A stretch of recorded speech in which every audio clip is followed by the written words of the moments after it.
Welcome to The Explainer. Today, we're diving into something completely wild. We are going on a journey that connects the absolute hard boundaries of physical geometry with the long-term survival of human civilization.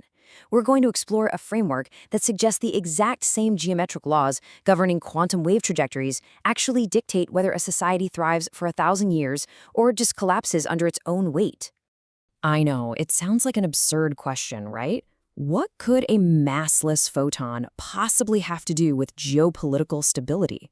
Well, the core premise we're unpacking today is that our societal structures, our networks, our governance, our infrastructure are fundamentally governed by the exact same geometric laws of heat, friction, and efficiency as physical particles. It's all connected. So here's how we're going to break this down. 1. The ultimate efficiency ceiling. 2. Substrate heat and centralization. 3. The silver diamond balance. 4. 1,000 years civilizational cycles. And finally, 5. The gold-copper macro balance. Okay, let's jump right into part 1, the ultimate efficiency ceiling, the physics of wave propagation. In pure geometric physics, there's this incredible concept called the cycloid brachistron. Now, say that 3 times fast, but seriously, it is the mathematical curve that defines the absolute fastest trajectory of physical descent through a force field. Nothing, literally nothing, in physical geometry can exceed the efficiency of this cycloid curve. Just picture a skateboarder in a half-pipe, finding the absolute perfect, frictionless path to the very bottom. Operating along this specific trajectory minimizes metabolic heat, it dramatically reduces signal friction, and it drops latency to its absolute physical minimum. It is, quite simply, nature's ultimate speed limit. Now photons, they have it easy. They're massless, so they travel in perfectly straight lines in a vacuum. But that straight line is really just the zero curvature limit of the cycloid, mainly because photons don't have to deal with physical friction. But us, we don't live in a massless reality. We operate on physical substrates, right? Computer hardware, telecommunication networks, actual human societies. And when these physical substrates are pushed into unquantized infinite acceleration, they generate literal physical heat.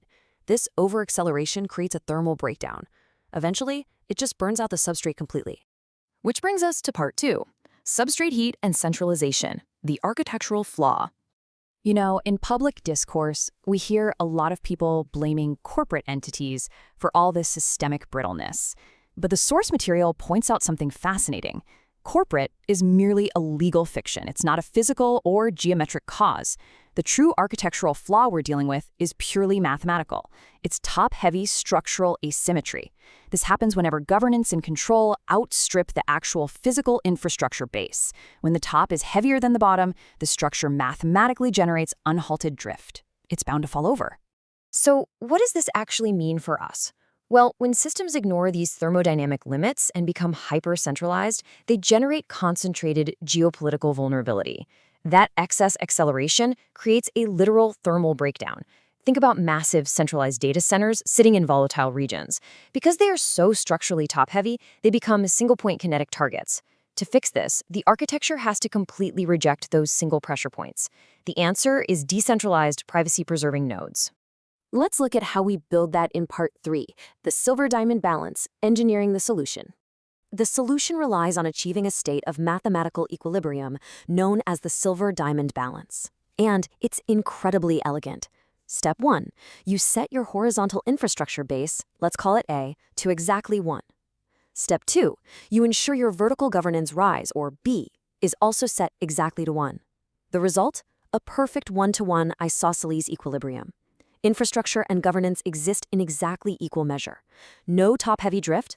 This balanced geometric state forms a fourfold symmetric lattice, which the author creatively describes as the armored tortoise state. By forcing the infrastructure to perfectly match the governance, you completely eliminate those top-heavy pressures we just talked about. This 1-to-1 equilibrium isn't just a neat math trick, it is the fundamental mathematical prerequisite for local peace and stability. Now, let's zoom out. Part 4. 1,000 years civilizational cycles, heuristics for the future. These ratios actually function as systemic heuristics for 1,000-year civilizational duty cycles. As we just discussed, the local silver-diamond balance, that strict 1-to-1 ratio, guarantees local peace. But what happens when a society needs to grow? If a civilization uses unbounded golden expansion, meaning it scales infinitely without a physical halting cutoff, it mathematically degrades into top-heavy governance drift. Basically, it results in imperial tyranny. So to survive, a civilization desperately needs the third option, the gold-copper dual macro balance. This allows for massive expansion, but strictly bounds it to physical reality to secure a post-scarcity peace. Which leads us perfectly to part 5, the gold-copper macro balance, the telecommunications engine. Mathematically, this represents a really profound progression. Infrastructure dominance initially drives macro expansion using the famous golden ratio. But then, as the geometry turns inward, it executes an exact cubic phase shift. If you cube that golden decay parameter, it lands you mathematically directly on the metallurgical copper node. This isn't just some arbitrary stop sign. It acts as a deterministic halting bound. It is the exact mathematical mechanism that prevents that infinite tyrannical expansion we saw in the previous concept. And right here is where the abstract math meets our physical reality. 29, the atomic number for copper. In this geometric framework, copper isn't just a theoretical node or some poetic metaphor. It is the literal, physical element driving global telecommunications, high-speed data buses, and silicon interconnects around the world today. So what should you really take away from all this? It's about how these forces combine into the gold-copper age. Gold provides the mathematical expansion engine, sure, but copper provides the physical telecommunications conductor and that crucial, non-tyrannical halting bound. But here's the catch. It only works if infrastructure is mathematically engineered to equal or exceed governance. By doing that, decentralized physical nodes eliminate structural fragility, and that is what secures long-term civilizational survival. The author concludes their exploration of these geometric proofs with a surprisingly striking realization. The curve closes. Math is love. Think about it. When our structural hardware and software code is perfectly balanced to respect thermodynamic limits and cycloidal efficiency, it doesn't just compute faster, it actually secures ultimate civilizational peace. It's a lot to process, bridging quantum wave math with the actual wires powering our data centers. But it leaves us with an incredibly critical lens for viewing the technologies we're deploying right this very second.